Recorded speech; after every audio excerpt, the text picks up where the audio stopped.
What is up everybody, it's Animac here for Anime Uproar, and in this video we will be talking about the captain of the 7 deadly sins, the dragon sin of wrath, Meliodas. In particular, we will examine the two drastically different sides of Meliodas' character. The fun-loving and lighthearted owner of the Boar Hat Bar versus the incredibly dangerous warrior who is known for losing control of his immense power and causing devastating damage to everything around him. We will be delving deeper into Meliodas' character, backstory, and his powers and abilities in order to get the full picture of Meliodas, and in order to understand why he is so important for the entire story of the 7 deadly sins. If you enjoy the 7 deadly sins content on this channel, be sure to leave a like to let me know. If you are new to the channel, don't forget to subscribe and hit that notification bell. And if you want to share your fan art with us or maybe ideas for future videos, be sure to follow us on Twitter and Instagram at Anime Uproar. Now this video does contain manga spoilers because it would be impossible to give you the full picture of Meliodas' character without going into the material from the manga. So if you are not caught up, you have been warned. But if you are caught up or you just don't care about spoilers, then let's get into it. Meliodas is the first member of the 7 deadly sins that we meet in the anime and manga, and episode 1 of the anime hooked me instantly into this series because I loved the twist at the end of the episode, when we realized that this childish and innocent looking guy who looks nothing like his wanted poster is actually Meliodas, captain of the 7 deadly sins. As the story goes on, we learn that Meliodas is a member of the Demon Clan, and in fact, he is the eldest son of the Demon King and the former leader of the elite demon warriors known as the 10 Commandments. Meliodas was once a cruel and ruthless demon, and that dark side of Meliodas, the demonic side, comes out a number of times as the story progresses, especially when someone Meliodas cares about is in danger. When he sees someone that he cares about suffering, Meliodas loses control, his rage consumes him, and his demonic power destroys everything in sight. In fact, 16 years before the start of the story, the entire kingdom of Danafor was destroyed when Meliodas exploded with rage, after witnessing the death of Liz, the woman he loved.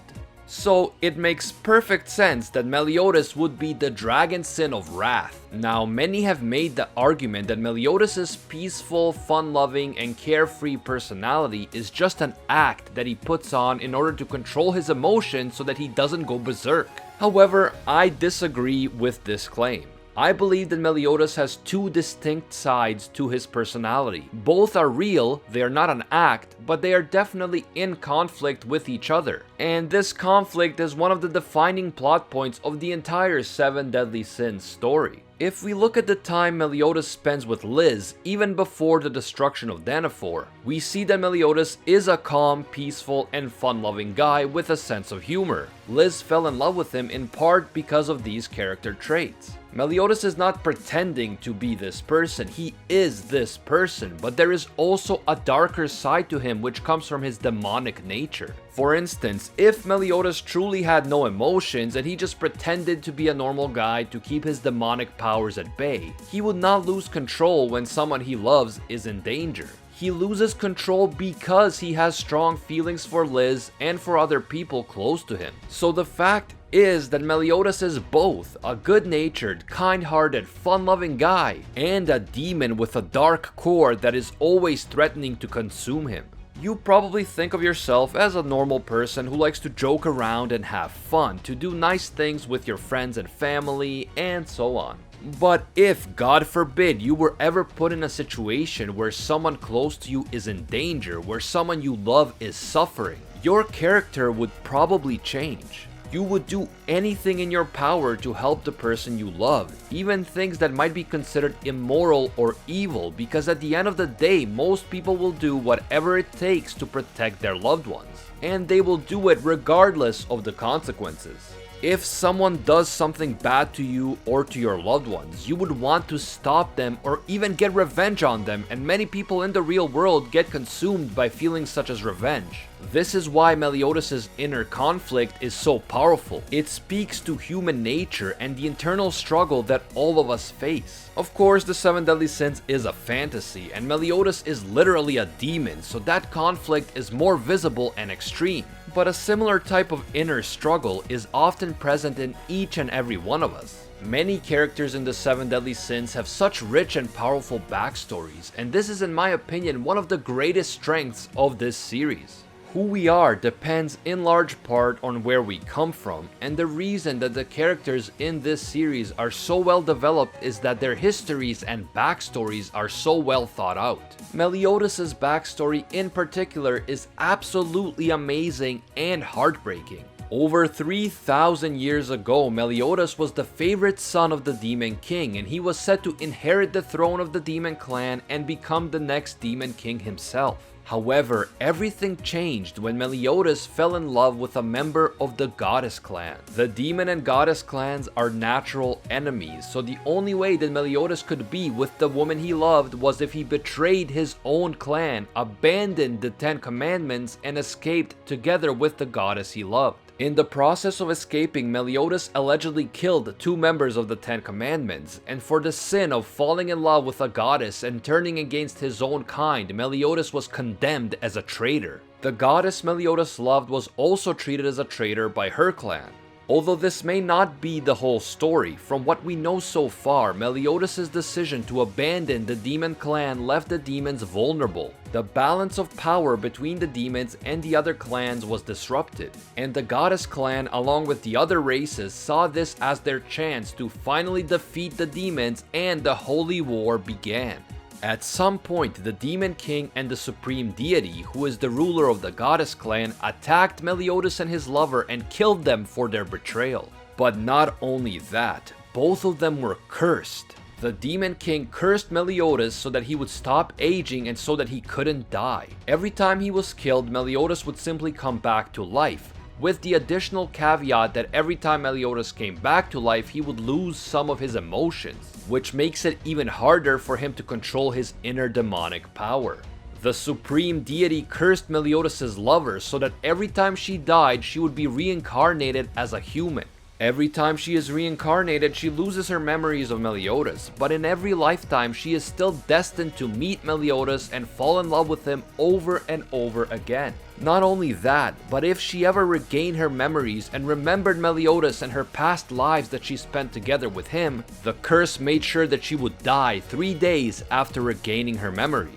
Basically, Meliodas was destined to see his lover, the woman he loved, die in front of him over and over again for all of eternity, and he was powerless to stop it. And the name of this lover, this goddess that fell in love with a demon, is Elizabeth. Princess Elizabeth Leonis is the 107th reincarnation of the goddess Elizabeth, the woman that Meliodas loves. And of course Liz, Meliodas' previous lover, was the 106th reincarnation of the goddess Elizabeth. When Liz was killed by the demon Fraudrin 16 years earlier, Meliodas lost control. His rage consumed him, and he destroyed the entire kingdom of Danafor as a result. Because of this, Merlin was forced to seal away most of Meliodas' power, but once the 10 Commandments are revived, Meliodas has no choice but to get back his power just so he would stand a chance of defending the world from the 10 Commandments. This is the point in the story that Season 2 of the anime is really focusing on, and in fact, Episode 9 of Season 2 is an incredibly important episode for understanding the conflict within Meliodas. In order to get back his power from the Druids, Meliodas is put through a test in which he has to relive the death of Liz, Elizabeth's previous reincarnation, over and over again. He has to keep doing this, keep reliving this tragedy until he learns to control his anger. We see that on the one hand, Meliodas really wants to be the fun-loving and carefree character we know. He really just wants to live in peace and be happy with Liz, aka Elizabeth.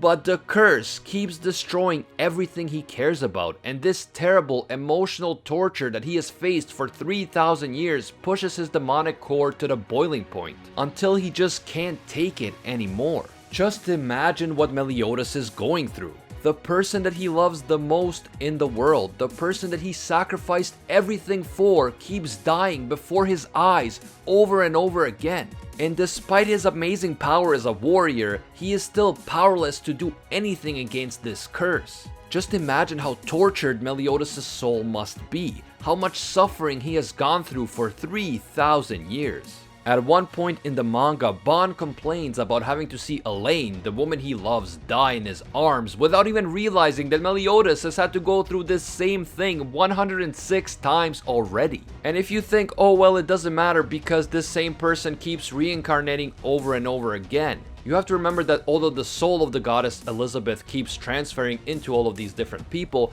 they are still their own person. Each reincarnation has her own unique experiences, her own unique personality, and when she dies, Meliodas still loses them forever in some way. This must be the worst kind of torture, something you wouldn't wish upon your worst enemy. And yet, despite everything, Meliodas still wants to be a fun-loving guy. He wants to have friends, he wants to run a tavern where he makes terrible food, he just wants to be happy. This is exactly what I'm talking about when I say that the Seven Deadly Sins has some of the most interesting, complex, and well-developed characters in anime. And of course, Meliodas is the perfect example of that. The goal and purpose of Meliodas' entire journey that has lasted for over 3 millennia is to break the curse and end the cycle of life and reincarnation that continues to torture him and Elizabeth. As the manga progresses, Meliodas has to face some incredibly difficult choices, including letting go of all of his emotions and his sense of right and wrong, as well as potentially betraying his best friends, the Seven Deadly Sins, in order to gain enough power to finally break the curse. It is an unbelievable, exciting, and treacherous journey that still continues in the manga. And the more I research the story and the characters of the Seven Deadly Sins, the more videos I make on this series, the more I love and appreciate it. Let me know what you guys think. Do you agree with me that Meliodas is a brilliant character whose inner struggle speaks to a fundamental aspect of human nature that all of us can relate to? And would you like to see me make more videos like this one, focusing on other Seven Deadly Sins characters like Escanor, Ban, Diane, Merlin, King, and so on? Please give me your requests and feedback on Twitter and Instagram. You can find us at Anime Uproar. If you enjoyed the Seven Deadly Sins content on this channel and you want to see more, be sure to leave a like to let me know. If you are new to the channel, don't forget to subscribe and hit that notification bell. And if you want to know more about Meliodas' demonic powers, his sacred treasure Lostvein, and that type of thing, feel free to check out our Every Member of the Seven Deadly Sins Explained video. That particular video covers all of that info, so if you want to check it out, I will link it at the end of this video and also in the description. As always, thank you all so much for watching, and until next time, see ya, Space Cowboys.